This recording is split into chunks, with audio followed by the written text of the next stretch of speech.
And welcome back to another episode here of the 513 Sports Talk. Nick, and with me, as always, my partner in crime, Cory. How you doing, man? Good man, staying well during this quarantine time. Obviously, with COVID-19, staying healthy as best I can. How about you? Doing great, man. Love this, even though with quarantine coming along and just trying to stay optimistic about football season because I love this time of the year. It's always the beginning here of college football season coming up, and then it's always something I always love to partake in, which is fantasy football. I don't know about you, but I love fantasy football as well. Fantasy football, man. I love it. Me too, man. Me too. It's the best time of year. Definitely. All right, man. Well, let's talk a little fantasy then. So, if you're if you have the number one overall pick, who are you taking? It's a tough decision for me. I think it's very, you and I have had kind of gone back and forth on this a little bit before. I've got it down to about four players, pretty much four positions. Really, being number one is not the position I really ideally like to be at. Obviously because you have to wait 24 picks before you pick again. So when you make that first selection, you have to make sure you're picking someone you can count on. It's really hard at number one to look at Christian McCaffrey and not take him. So he would probably be my number one pick. But I think, as I've discussed and argued with you before, I really like Michael Thomas at number one as well. You know what he's going to do. You know what Drew Brees is going to do, and he's the best receiver in football, No, that hands is down. that is assuming you're in a PPR league, though, correct? I mean, Correct. because In we are in a PPR league, PPR. so we're Correct. so we are only talking PPR here. Sorry. Yes, in a Yes, PPR obviously. league, you would consider Michael Thomas at number one. Really? Yes. You Yes, I would would. consider Michael Just Thomas at because number one? I would. For a couple of reasons, and the first reason is obviously, like I said, you know what you're going to get from him. You know what you're going to get year in and year out, staying healthy. If he does, you know what you're going to get. My issue, not my issue. The second thing is you have to take the best person available at the number one position, which may not be Michael Thomas, but you are guaranteeing yourself those points, and he's the best receiver. So if you're number one, you either have to take the best running back, the best receiver, or the best quarterback. So your options are pretty limited. But at number, you can take whoever you want at number one, but realistically, you want to take the best receiver, best running back, and best quarterback. That's how you're going to win, right? So I think taking Michael Thomas number one, you have to consider it because when it comes back around to your in the second round, you're not getting the best running back, but you're guaranteeing yourself that you're going to have the best wide receiver. And obviously, you could guarantee yourself that you have the best running back. But I think Michael Thomas is assured those points, as Christian See, McCaffrey may not be dependent who his quarterback is. well, that is true. However, though, my issue with taking a receiver at number one, even in a PPR league, is there's a ton and a ton of receivers out there. There's not that many top tier running backs that are going to get you 15 to 20 points or, on a great, spectacular after fantasy afternoon, get you upwards of 30 points or more in a game. I mean, that's just in a week. I mean, that's just realistically thinking about it. So I think at number one, if let me put it this way, at number one, if you're in a league, because I know a buddy who's in a PPR league where their league presets their draft where you can go in and select what position that you want. So it's kind of like on a first come, first served basis. So if you're in one of those leagues and you have number one, you wake up in the morning and you write a name down on a piece of paper. And if I'm writing a name down, it's Christian McCaffrey, no matter what. I don't think there's a reason or any reason to pass him on at number one, especially for a wide receiver. And keep in mind, he's coming in now into that new style of an offense, which you saw what a similar offense to what Alvin Kamara is in New Orleans. So the production's still going to be there for McCaffrey. Right. No, and another thing I would say towards McCaffrey is Carolina's not going to be the best team in the conference. So that flex week, week 17, where some guys might sit, like Thomas being one of them, if the Saints have a good year and actually are winning that division big time, Mike Thomas might not play that week 17, as where Christian McCaffrey, more than likely his team is going to be for a wild card spot, and he'll be in the lineup. And he's going to be playing. Week. Right.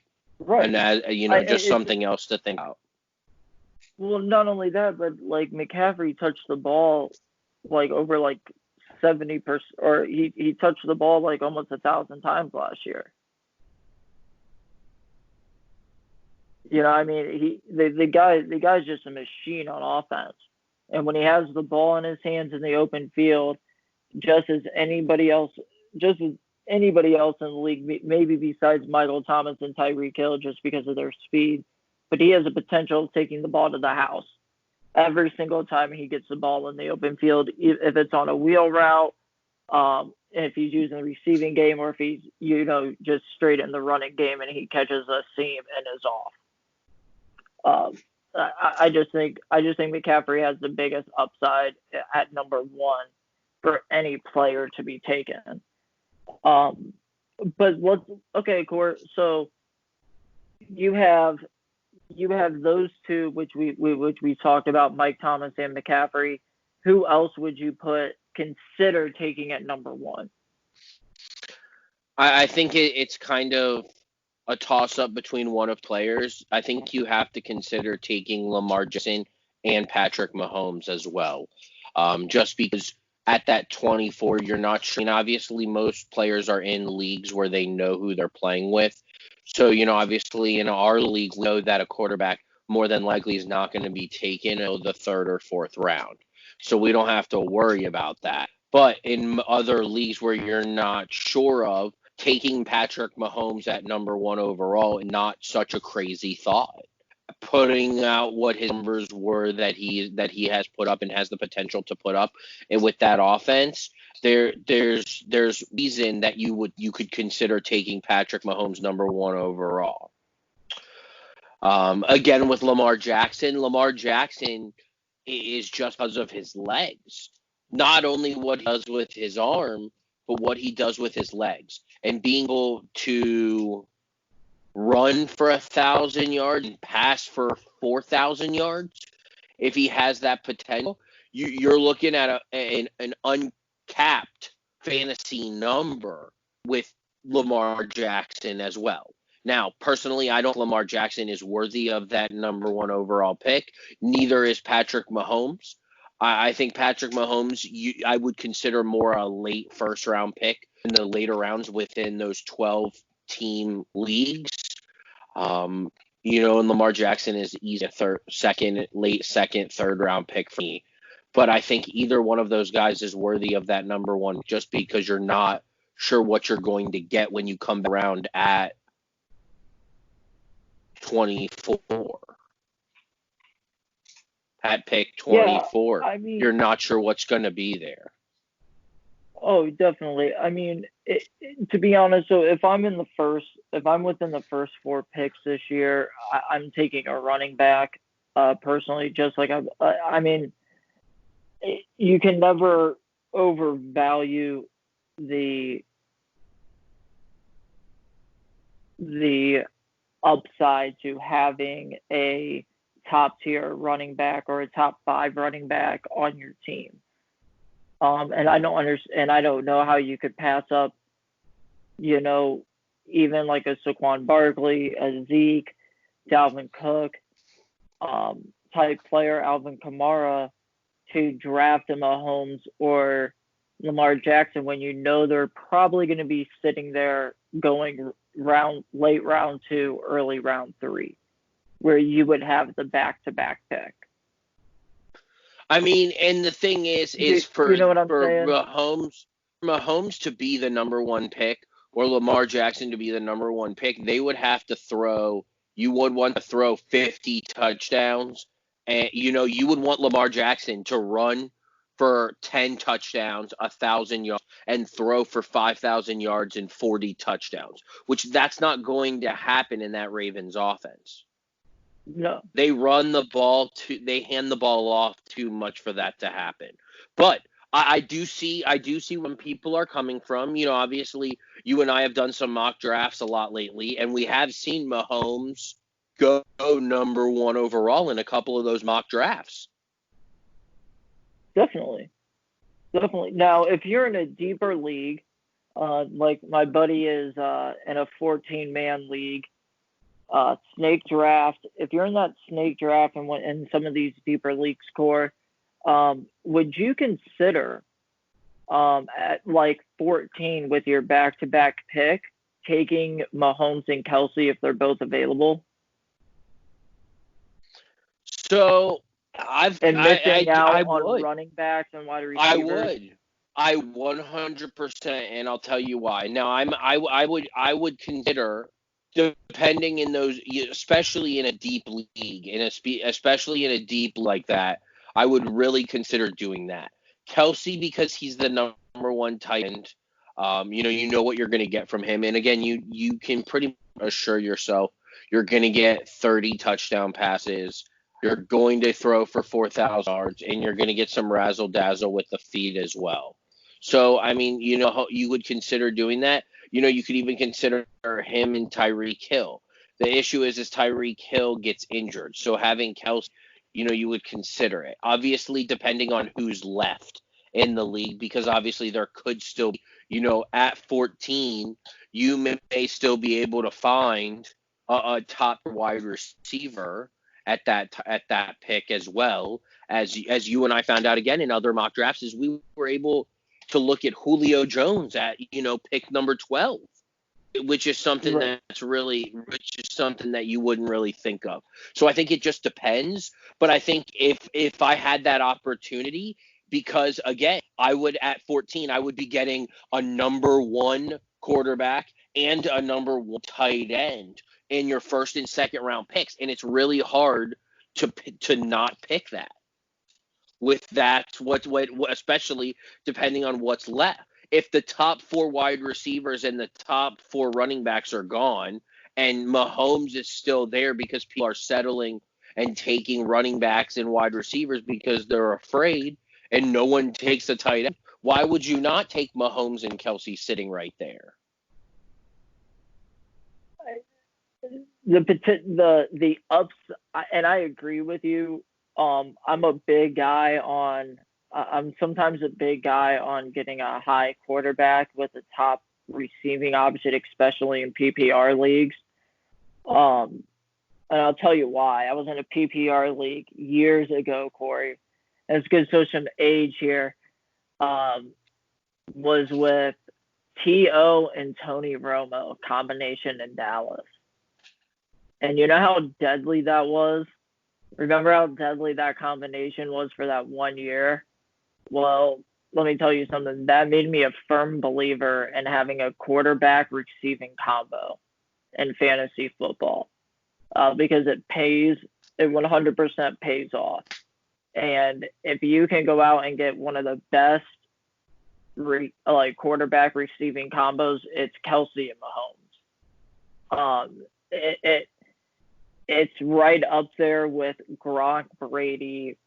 Even now, I would even put Gronk and Brady still up there.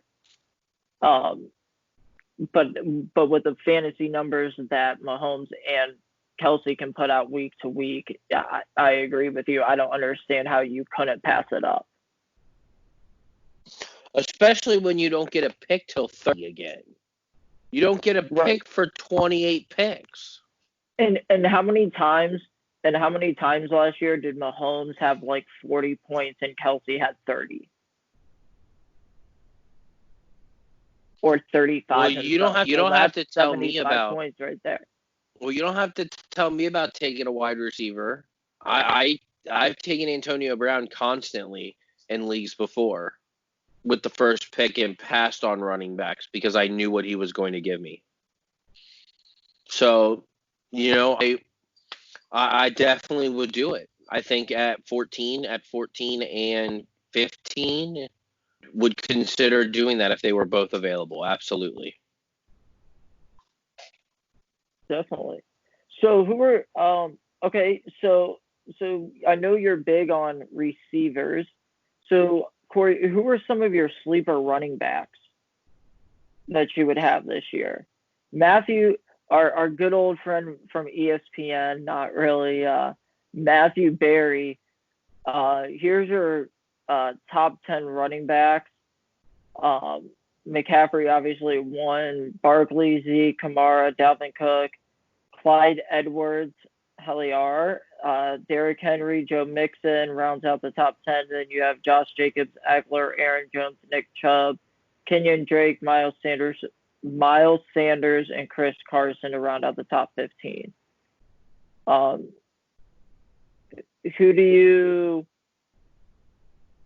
who do you think is a sleeper that you would be able to get in those late rounds that would be able to carry you with a top tier receiver throughout an entire season? Remember?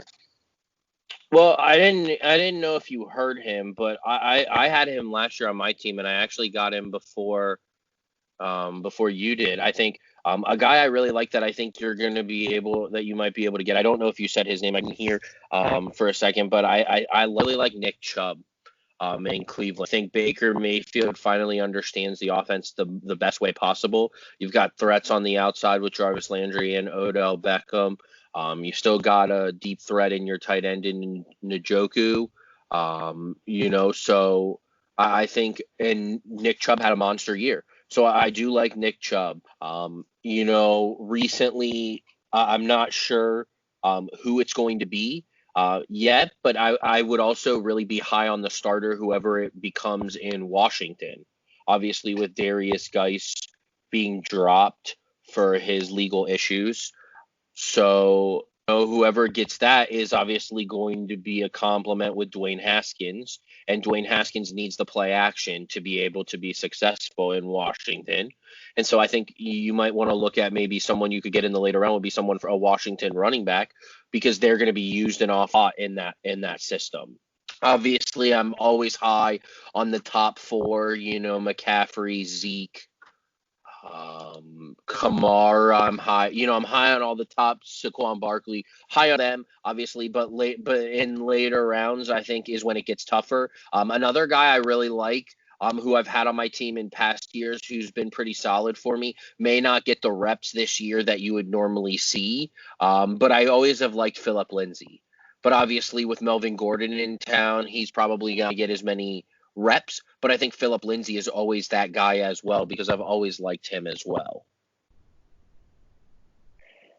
Yeah. A name that appears very low on the list to me, which is very surprising to me considering the team that he's on, is James Conner from Pittsburgh, down here in the top outside of the top 20 on Matthew Berry's top running backs for PPR rankings.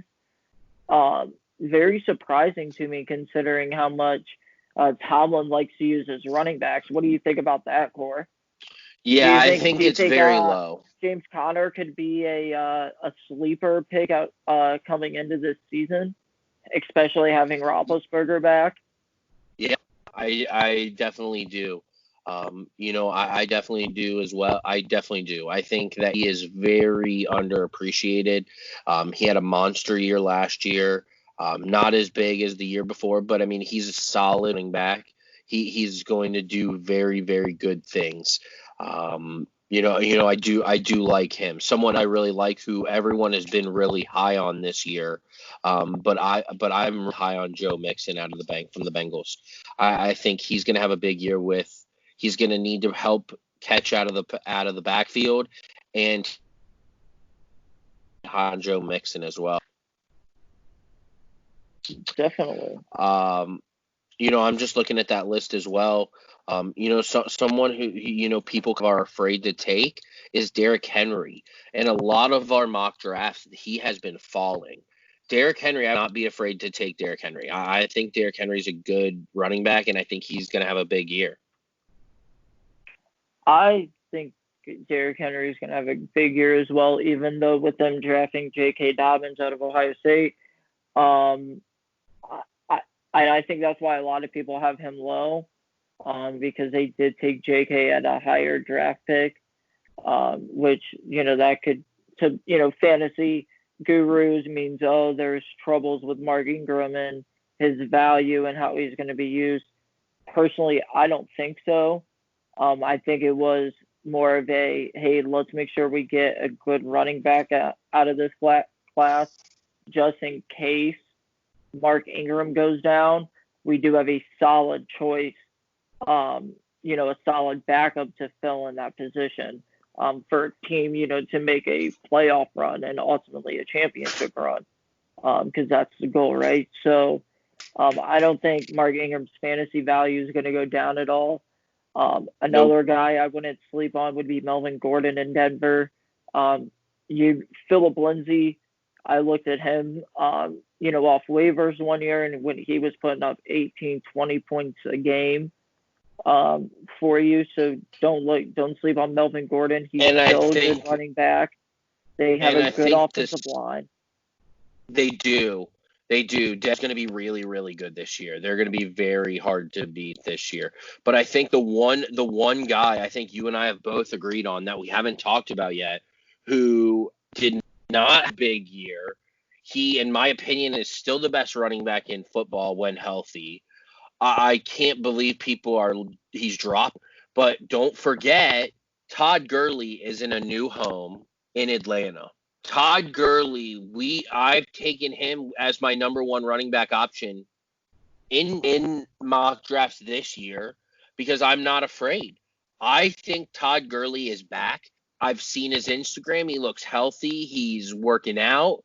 Looks like he's ready to go. He's got a chip on his shoulder. And if Todd Gurley is anything like he was the first couple years ago, you're getting a steal from someone maybe in the third or fourth round. Look, the one thing that Atlanta has missed these past years with having Julio Jones and Matt Ryan was they needed a running back that they could count on who's an every down back, that's explosive. And Todd Gurley's still explosive. When he has the ball in his hands, he's shown that he can still break one for a touchdown every once in a while and be a threat in the running game, which is what you need out of him, because people already respect your passing game.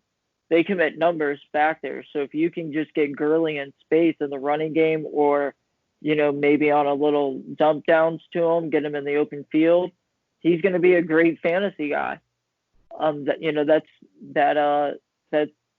only equals points to me, and when I look at drafting a running back for fantasy purposes.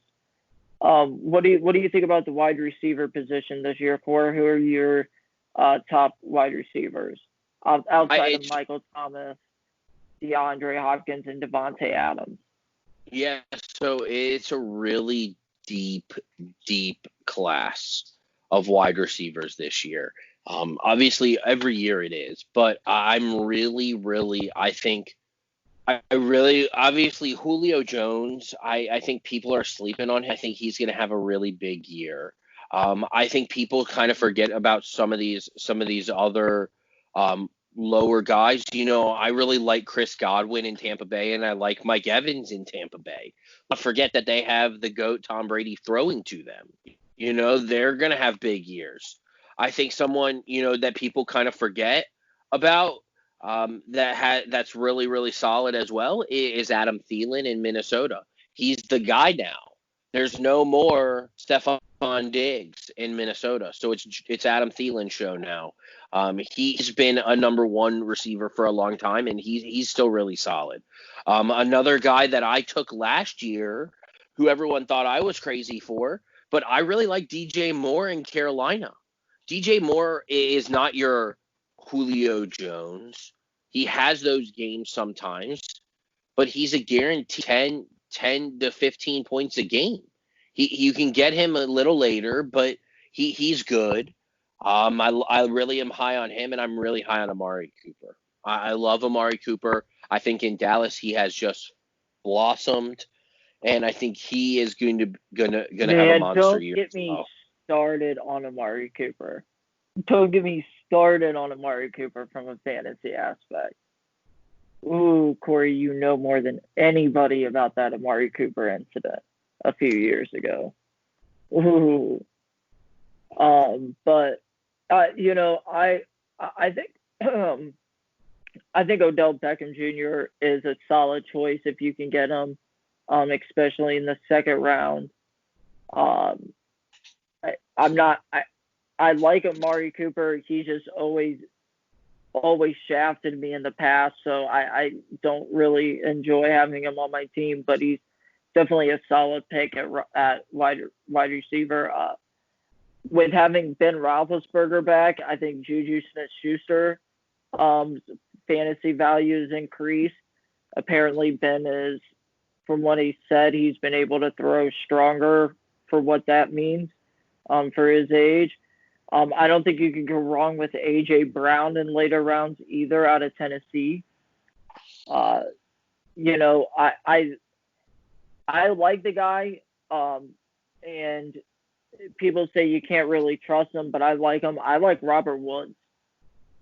He's another one of those guys, like you said, with DJ Moore out of Carolina, who's like 10 to 15, 20 to 25 points a game for you, you know, but at least a guaranteed 10. Speaking of that, I do like his counterpart, Cooper Kupp. I don't think you could go wrong with any of them if you could snag any of them. A guy who's rated really low, Cory, who this is going to surprise you that I would really take this year is Keenan Allen. Love him. Love Keenan Allen. I've got a couple other guys I'm looking who I'm shocked that some of these players are so low. You know, I'm looking down the line here and I'm looking at a couple guys I'm really high on again as well this year is T.Y. Hilton. He just made the top 50 fantasy, but that seems really low, especially with Phillip Rivers throwing the ball, which is air raid. So, T.Y. Hilton looked to have a big year. Another guy, don't sleep on A.J. Green. Please don't sleep him. He's been injury prone, but he's finally got someone who can hit him in stride. Not that Andy Dalton was a terrible quarterback, but let's be honest, it was not what we needed. I think Joe Burrow is average. He has the it factor, though, which could be very helpful. And I think AJ Green's going to have a big year. One spot above him in this ratings that I'm looking at, I have DK Metcalf. DK Metcalf, you should be able to get in the fourth round. Maybe in those bigger drafts, 12 teams, maybe a little earlier. You might have to take him. But I think DK Metcalf is going to have a big year. Russell Wilson, again, one of the better quarterbacks in the league, always has big years. So I look at those two guys as well. You know who I think is going to have a big year is Will Fuller. Will Fuller from Houston. He's going to have a big year this year now that DeAndre Hopkins is there. So keep that in mind. A guy who I would not take high this year is DeAndre Hopkins. If you want to know my honest opinion, Cory, I know he's always a great fantasy wide receiver, but he was also paired with his college quarterback there, Deshaun Watson. Now that he's in Arizona with Kyler Murray, I just don't know if that fantasy value is still going to be there. Do I think he'll be a top 10 wide receiver? Yes, but I don't think he's going to be a top 5 wide receiver that you would want to take with a high draft pick. Yeah, I agree. I love DeAndre Hopkins. I love Nuck. I love him, but I think they run a different offense in Arizona. Kyler Murray has the ball in his hands more than anything else. Yeah, Has it in his hand more than anything else, and I think that Kyler Murray is going to have a good year as the quarterback. And I think, like you said, I think he will still finish in the top 10. he's going to be in the top 10, but I just don't think his fantasy value is there like it was when he was in Houston with you had a decent to good offensive line to block for your quarterback. Where I don't think Arizona's offensive line is that great to give Kyler Murray enough time to let DeAndre Hopkins work his way open if he has to, if he's in double coverage and all that stuff to be able to extend the plays or to make the necessary throws to DeAndre that Deshaun Watson made that increased his fantasy value. So from a fantasy standpoint, I wouldn't take DeAndre with a high draft pick, unlike I would Devontae Adams, because Devontae Adams, you know what you're going to get from Aaron Rodgers, and Devontae Adams is his favorite target. I would definitely take Devontae Adams before I would take DeAndre Hopkins. I don't know about you, but that's what I would do. I would as well. Another wide receiver I would take would be Tyreek Hill if you can get him in early rounds, first round, because you know what Patrick Mahomes is going to do for him as well. So Cory, if you're like most fantasy people out there, okay, you're like most fantasy guys. You look to draft position players and get deep at those positions in case of injuries. Um, bye weeks, making sure you have a good plug in or that possible flex for that week if it's a good matchup. Um, and you look to take quarterbacks around the sixth, seventh, maybe eighth round. What quarterbacks would you be looking at to take that late? That you think that will be a good, a good guy to get you about 20 to 25 points that you're going to need out of a quarterback to win you a game. Yeah, so I've pretty much been high on three people. Those three guys being Joe Burrow, Cam Newton, and Jared Stidham. Jared Stidham might be a surprise to some people, but let's be honest. If Stidham wins the job and beats out Cam Newton in New England, which none of us really think will happen, but we think Cam Newton will be the starter. But there's no telling if Jared Stidham wins that job. He is definitely someone I would be looking to throw. They still have weapons in New England. They still have Bill Belichick, and that offense is still going to produce some points. Yes, there's going to be some woes and some, but they're going to get through it. I think if Cam Newton is the starter, I just think his unknown ability is what makes him intriguing in those later rounds. Just not knowing based on what he was. If he's fully healthy, there's no telling what you might be able to get out of him, especially if he's running the ball and running touchdowns like he used to be when he was the MVP. So I think he's a viable option. And then I just kind of Joe Burrow is just someone people forget about. Obviously we are the 5-1 Sports Tech. We don't want you to forget about Joe Burrow. In the Cincinnati area, we'll never forget about Joe Burrow. But I think Joe Burrow is a guy that you could really take in a later round. Look at the talent around him. If you looked at LSU's lineup last year and their depth chart, the Bengals is similar in talent wise for wide receivers, maybe not tight end position, but outside of the tight end position, they're really good at running back. Joe Mick is a top 10 running back. AJ should, if he's healthy all year, is a top 5 wide receiver. And then you have Tyler Boyd solid, and you have a talent around him, and the offensive line is should be one of the better groups in the National Football League this year. So I don't see why you wouldn't consider taking Joe Burrow. Yeah, I mean, I look if I'm looking at in the later rounds taking a quarterback, I've seen some of these guys available. Um, I don't think you could go wrong with Tom Brady with the two wide receivers and all the weapons he has at his disposal down there in Tampa. Especially playing in warmer weather all year long, that's going to play into his favor. Um, just way easier to stay healthier in the warm weather than it is up here in the north come the late October or November and December and all through January. um Drew Brees has been there. You're going to get about 5,000 yards from him, so if he's available, obviously take him. A guy that I would pick up if he's available the second when you're looking for a backup is Carson Wentz. I don't put much faith in him just because of how injury prone he is, but I'd go that route. I've seen I've seen Aaron Rodgers there in the seventh, eighth rounds when I've been looking at quarterbacks.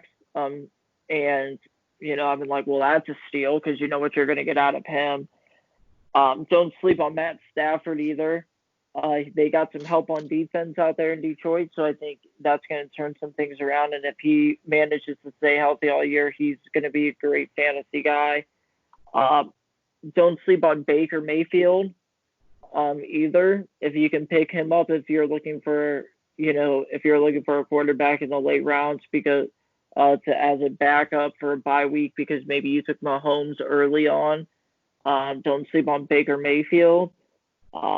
I think the new offense in Cleveland could do good for him for a fantasy value. Joe Burrow, not big on taking rookies, but I'm going to trust your opinion on that, knowing your Bengals, their core. Jimmy G is always a solid guy out of San Francisco. If you got a lot of top, performers, and you're looking at, and you're just in the late rounds, a lot of these quarterbacks we've been talking about have been taken. Look for Jimmy G. He's going to be solid this year as well. Phillip Rivers is rated really low. I still think he has some gunslinging, and Indiana, I think, has more weapons, or Indianapolis has more weapons than the Los Angeles Chargers did.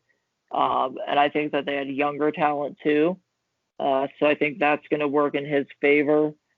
But yeah, I mean, those are the quarterbacks that I have, Core.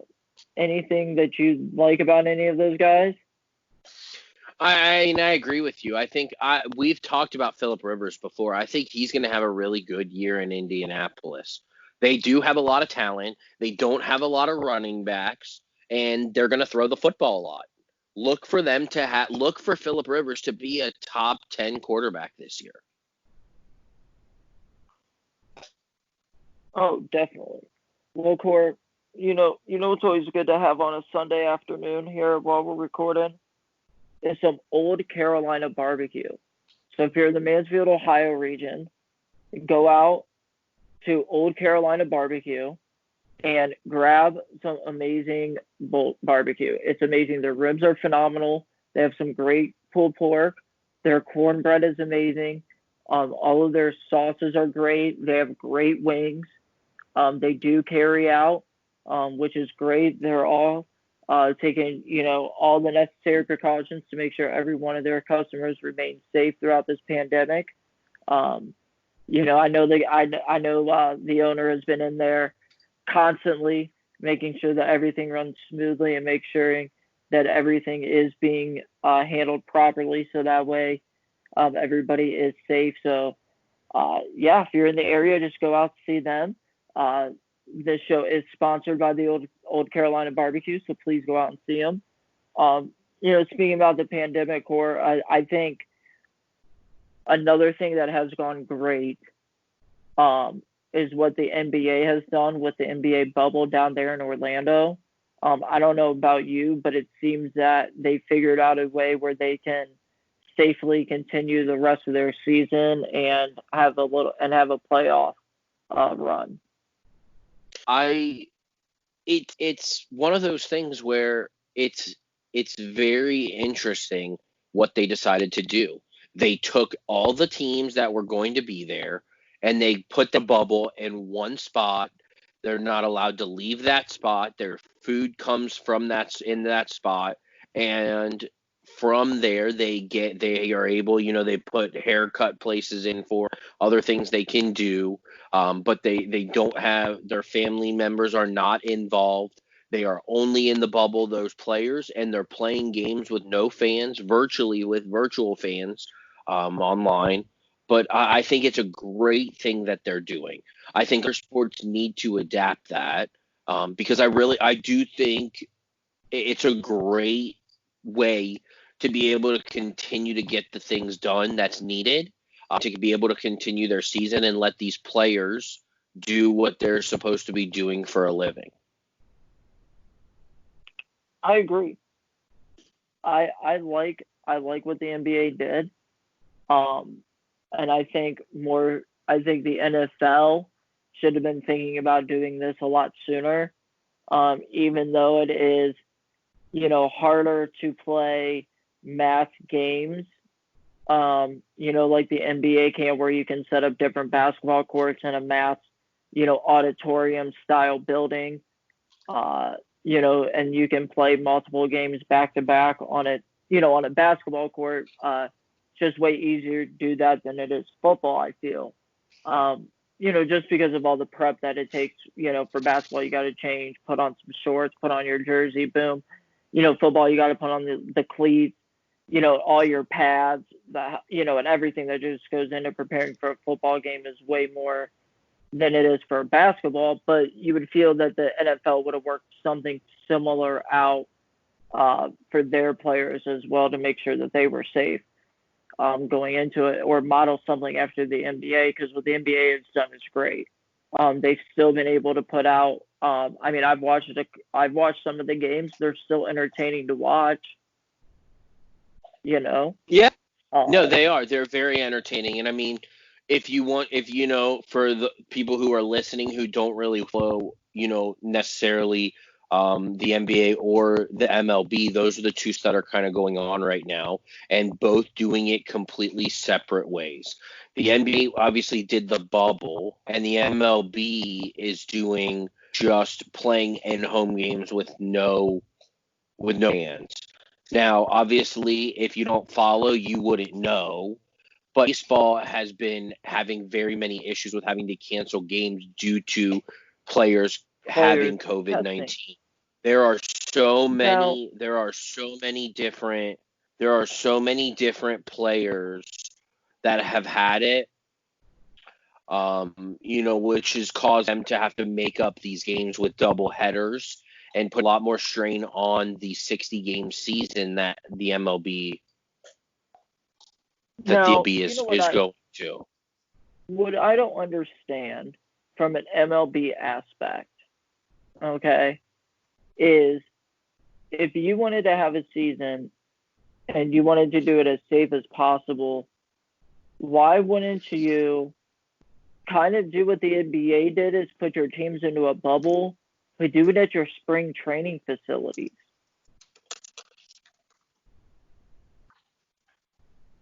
And then that way, because most of those facilities are within a city, it's easy for the team to meet at their spring training facility, get on a bus, travel to the other one, play a game, and then get on a bus and head home. I mean, you do that with high school athletes on a Friday night. Yeah, well, and that's kind of what I thought was going to happen. I really thought that baseball was going to play everything in Arizona, and play Or play Florida. those games, or Florida, and and then basically what you do is you retool the AL and NL to whoever plays in Florida to whoever plays in Arizona, and then you mix those two for the World Series.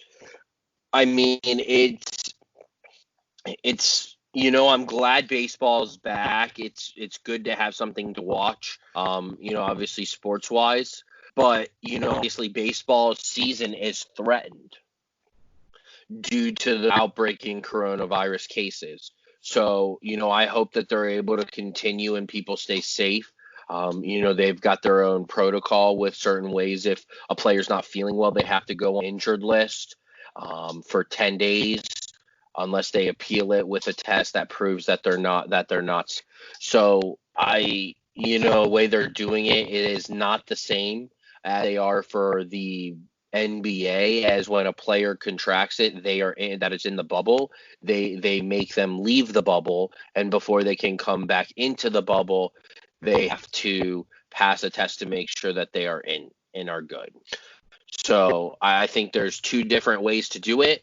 That seems to be the case, and I think it's very clear that baseball is not doing as well as the NBA's in.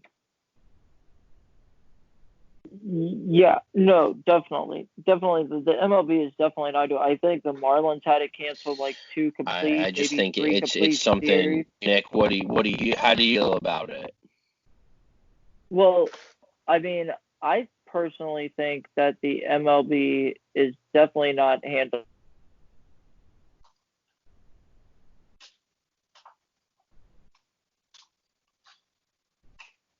to the best that anybody, if you're going to do a sport, could.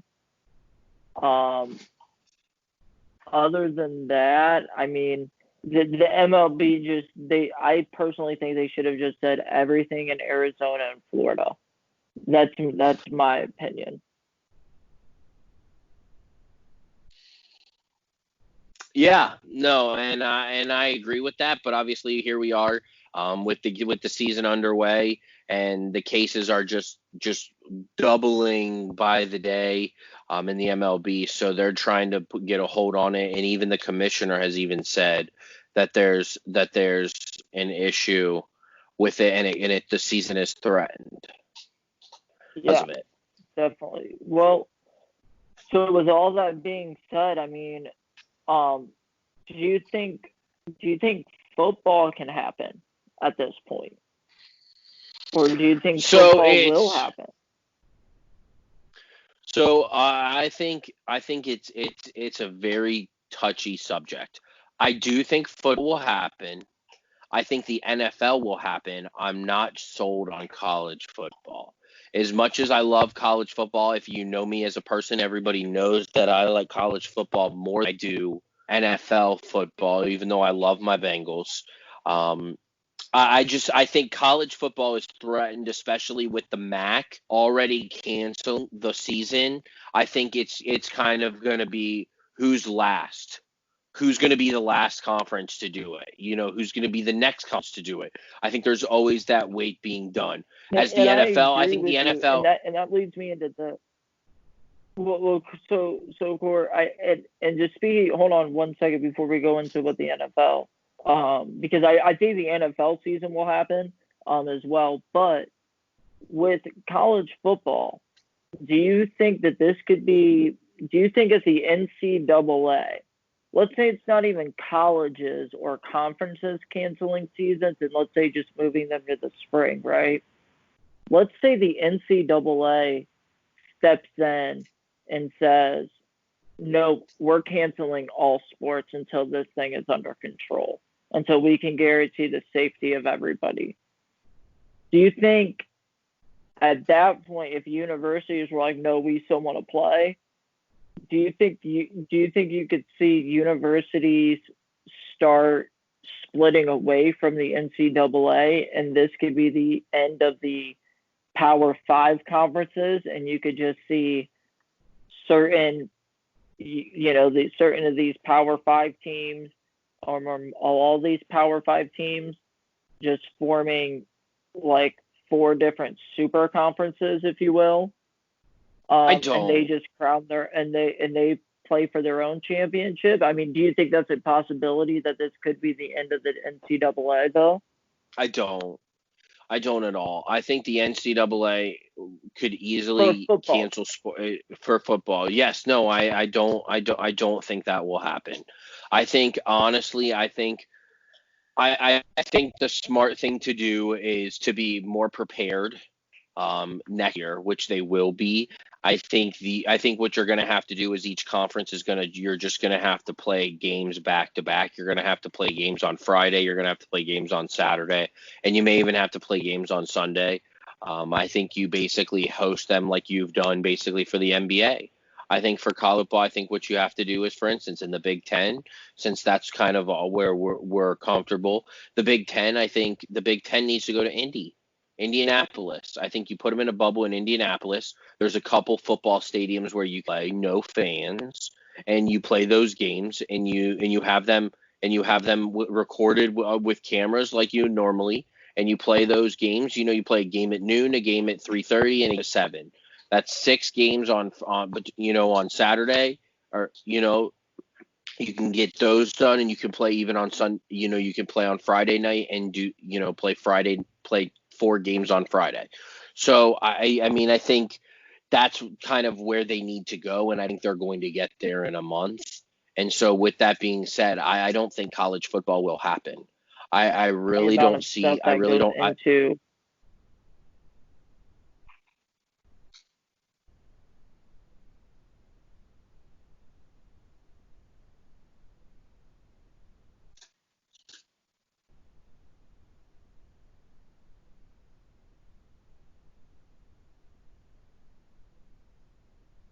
But yeah, no, I don't think anyone's going to break out of the NCAA. I don't think they're going to try to do that. I know that some of these teams want to play football, and I think the NCAA is going to do everything they can to have a season. I just don't see it happening this year.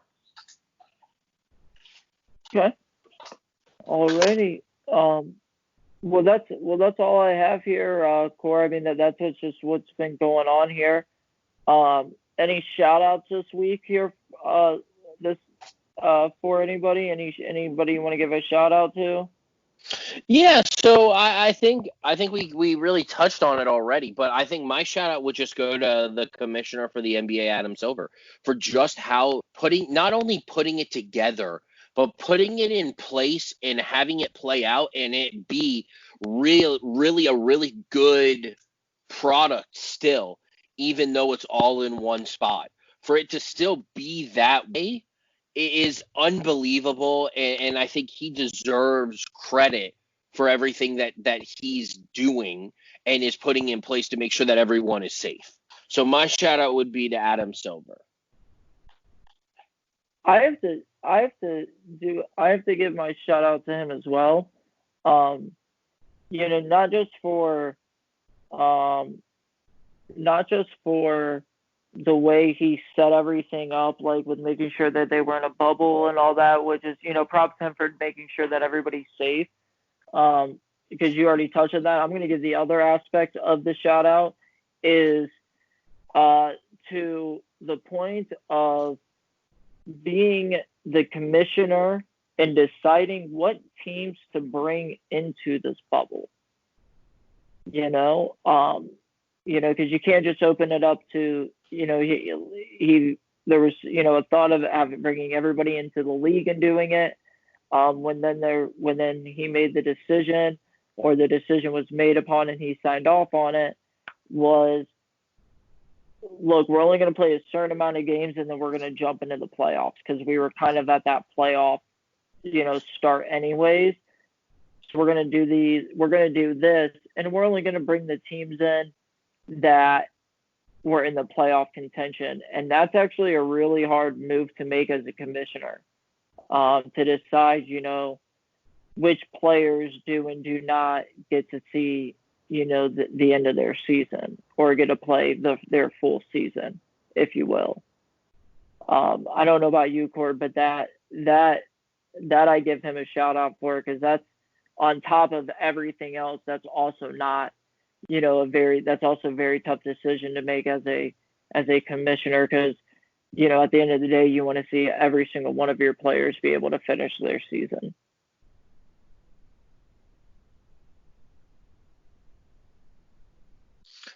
Absolutely, absolutely. He like I said, he does deserve all the credit in the world for everything, how it's going and how it's been. Yes, sir. Well, guys, that's all we have for you this time here on the 513 Sports Attack. Check us out on anywhere you get your podcast, Apple Podcasts, Google Podcasts, Spotify, Podbean. Please, if you have any questions or any topics you'd like to have us cover, or you want to hear our opinions about, just email us at the 513sportsattack@gmail.com. Check us out on Instagram at 513sportsattack.com. Check out our Facebook page as well, 513 Sports Attack Podcast. And we'll catch you next time, guys. Thanks.